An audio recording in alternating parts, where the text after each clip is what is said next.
میرے دوستو، آج اس چیز کی بحث ہو رہی ہے۔ کوئی کہہ رہا ہے کہ میں جی اپنے لیے جی رہا ہوں، کوئی کہہ رہا ہے کہ میں فیملی کے لیے جی رہا ہوں، کوئی کہہ رہا ہے بھائیوں کے لیے جی رہا ہوں۔ لیکن آئیے چلتے ہو قرآن پاک سے پوچھتے ہیں۔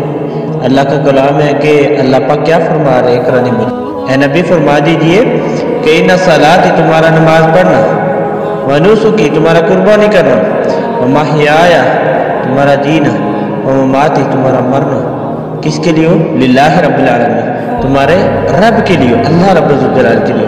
تو میرے بھائیوں، اس چیز کو پہچانو، جو بھی عمل کریں، چاہے وہ گھر والوں کو پیسے دینے ہیں، کسی کی ہیلپ کرنی ہے، کسی کے ساتھ جو اچھے اخلاق سے بولنا ہے، یہ کس لیے ہو؟ صرف اللہ کی رضا کے لیے ہو، کہ ہمارے رب نے فرما دیا کہ تمہارا جینا اور مرنا کس کے لیے؟ اللہ کے لیے ہو۔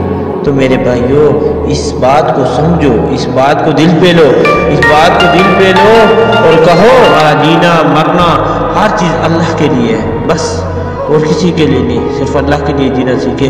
پھر اللہ پاک آپ کو عرش کی اس بلندیوں تک لے کے جائے گا جہاں تک نہ آپ نے سوچا ہے، نہ آپ کی فکر ہوگی۔ اللہ وہ عطا کریں گے جو آپ نے کبھی سوچا نہیں ہوگا۔ تو اللہ پاک ہم سب کو عمل کی توفیق